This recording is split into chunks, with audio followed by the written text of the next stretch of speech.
Hello hello hello hello everyone, this is Ankit Chaudhary. तो आज का हमारा ये वीडियो होने वाला है स्पेशली उन बच्चों के लिए जो कहीं ना कहीं अभी second year that is third and fourth sem complete करके fifth sem that is third year में मूव किए।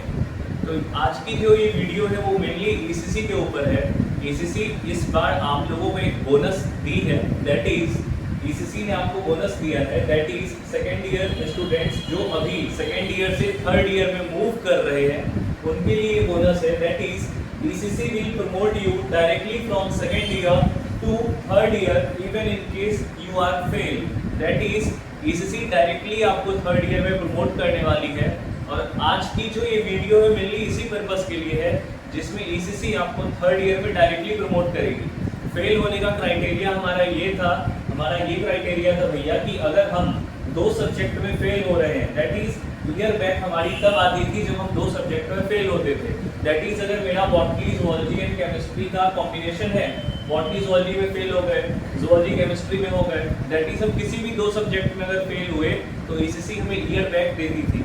बट इस बार ऐसी चेंजिंग की गई है कि अगर आप बैक लेके आए हो, ECC ने मतलब 2-3 पॉइंट्स रखे हैं जिसमें पहला पॉइंट ये है कि अगर सेकेंड ईयर में आपको बैक है, दैट इज अगर आपको थर्ड सेम में या फिर आपको फोर्थ सेम में अगर आपको बैक है तो आपको एक फिर से चांस मिलेगा।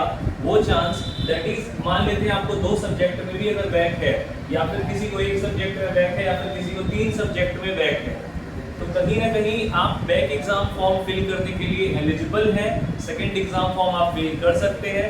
सेकेंड एग्जाम फॉर्म हर बच्चे फिल कर सकते हैं, दैट इज जिनको दो सब्जेक्ट में बैक हो वो भी कर सकते हैं, एक में है वो भी कर सकते हैं और जिनको 3 में है वो भी कर सकते हैं। दैट इज इन शॉर्ट हम ये कह रहे हैं कि आप अपने रिजल्ट में जब नीचे चेक करते हो और आपने जो एक रिजल्ट स्टेटस शो करता है, जो एक दो ऑप्शन आपको दिखती है, या तो आप प्रमोटेड होते हो या तो आप पास होते हो, ठीक है। या तो जिन बच्चों को 3 सब्जेक्ट में बैक है तो नॉर्मली आप चेक करेंगे तो आपको फेल करके शो करता है। तो दैट इज हम यहाँ पे ये कह रहे हैं कि जिन बच्चों को डायरेक्टली प्रमोटेड करके आ रहा है, मतलब आप एक सब्जेक्ट में बैक है, अगर आप पास हो तो ऑब्वियसली बात है आप तीनों में पास हो। अगर आप फेल हो तो फेल का क्राइटेरिया क्या था भैया कि हम दो सब्जेक्ट में हमको बैक होती थी, ठीक है। ये प्रमोटेड वाला सीन मेनली ऑड सेमेस्टर के लिए हम बात कर रहे हैं। तो लगभग हमने ऐसा बोला कि अगर आपको एक सब्जेक्ट में, दो सब्जेक्ट में या 3 सब्जेक्ट में भी बैक है तो आप सेकेंड एग्जाम फॉर्म फिल कर सकते हैं, जो अभी कुछ दिनों में फॉर्म आने वाली है। फॉर्म फिल करने के बाद आप सेकेंड एग्जाम भी दे सकते हैं। सेकेंड एग्जाम देने के बाद अगर उस एग्जाम को आप क्रैक कर ले जाते हो, दैट इज अगर आप उस एग्जाम को पास कर जाते हो तो आप डायरेक्टली तो फिफ्थ सेम के लिए एलिजिबल हो जाएंगे। बट इफ इन केस आप सेकेंड एग्जाम में भी फेल हो जाते हो, दैट इज वो बच्चे जो ऑलरेडी फेल है और उन्होंने सेकेंड एग्जाम दिया और अगर वो सेकेंड एग्जाम में भी फेल हो जाते हैं तो कहीं ना कहीं ECC स्टिल आपको फिफ्थ सेमेस्टर में प्रमोट करेगी, फिफ्थ सेमेस्टर में भेजेगी और आपका रिस्पेक्टिवली फिफ्थ और सिक्स सेमेस्टर की जो बैचेस हैं सेपरेटली, आप मतलब सेपरेटली इन द सेंस आपकी फिफ्थ और सिक्स सेम की जो क्लासेस है वो डेफिनेटली चलेगी। आप पास वाले बच्चों के साथ बैठ के पढ़ सकते हैं, आप थर्ड ईयर में प्रमोट हो जाएंगे। उसके बाद जैसे ही आप फिफ्थ और सिक्स सेम आपने अपना प्रॉपर लाइक आप पास किए, फिर सिक्स सेम का एग्जाम हो गया, उसके बाद ECC देखेगी कि अच्छा आपको फोर्थ सेम में बैक एग्जाम आपने जो दिया था उस बैक एग्जाम में आपको मान लेते हैं केमिस्ट्री में फिर बैक आ गई थी, ठीक है। मतलब ऐसे बच्चे जो ऑलरेडी फेल थे पहले और उसके बाद क्या हुआ, उन बच्चों ने ट्राई किया और वो सेकंड एग्जाम फेल किए, सेकंड एग्जाम में भी वो फेल हो गए। तो नॉर्मल क्राइटेरिया ये कहता है कि सेकंड एग्जाम में फेल होने का मतलब है आप फेल हो गए, या तो मतलब कंप्लीटली आप फेल हो गए। बट ECC कह रही है कि भैया अगर आप फेल हो गए तो भी हम आपको फिफ्थ में भेजें, हम आपको थर्ड ईयर पूरा करने दिए। तो आप जब थर्ड ईयर पूरा कर लोगे तो हम आपके अलग अलग जो सेमेस्टर है आपके 1 to 6 उसको एनालाइज करेंगे। तो कहीं ना कहीं ऑब्वियसली बात है आप फर्स्ट ईयर तो पास किए तब तो आप सेकेंड ईयर में आए।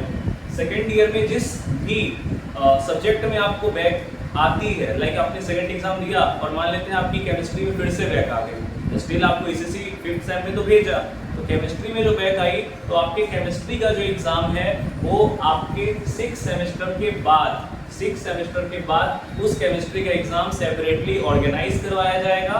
और अगर उसमें भी आप नहीं निकाल पाए तो फिर कुछ कह नहीं सकते, बट अगर आप निकाल ले गए तो आपका ईयर वेस्ट नहीं होगा। तो कहीं ना कहीं ये बच्चों के लिए बोनस है, ठीक है। तो आप जो बच्चे हैं डेफिनेटली इसका, जो बच्चे फेल हो गए हैं, रिजल्ट अभी आपकी आ चुकी थी कुछ टाइम पहले, 10-15 दिन पहले, तो जो बच्चे ऑलरेडी फेल हैं वो घबराए नहीं, परेशान नहीं हुए। ईसीसी आपको 5th सेमेस्टर में डेफिनेटली भेजेगी, ठीक है। और ये रूल इसलिए लेके आया गया है क्योंकि अभी जो सेकेंड ईयर के बच्चे हैं उनके जूनियर्स हैं फर्स्ट ईयर। तो हमारे में क्या था भैया कि इसमें नॉर्मल पैटर्न काम कर रहा है और इसमें लगा हुआ है एनईपी। तो अगर जो बच्चे जो ईयर बैक का शिकार है, ठीक है, तो कहीं ना कहीं ईयर बैक का शिकार है, मतलब आपको सेकेंड ईयर फिर से रिपीट करना पड़ेगा। अब इंस्टीट्यूट जो है ईसीसी इंस्टीट्यूट, अब इनका ऐसा कहना है कि हम एनईपी का अलग क्लास और नॉर्मल वालों का अलग क्लास, क्योंकि इनका एडमिशन तो नॉर्मल हुआ था ना, और अभी जो आपके जूनियर्स हैं जो अभी 3rd सेम में जाने वाले हैं उनका तो एनईपी के अकॉर्डिंग हुआ है, तो इनका तो ऑलरेडी 4 साल का बीएससी है। तो इस हिसाब से ईसीसी का कहना है कि हम अलग अलग क्लास कंडक्ट नहीं कर सकते हैं, इसीलिए आपको ये बोनस जो है ईसीसी के द्वारा दिया गया है। तो कहीं ना कहीं जो बच्चे फेल थे उनके लिए ये गोल्डन अपॉर्चुनिटी है, इसकी फायदा आप जरूर उठाएं, ठीक है। Thank you.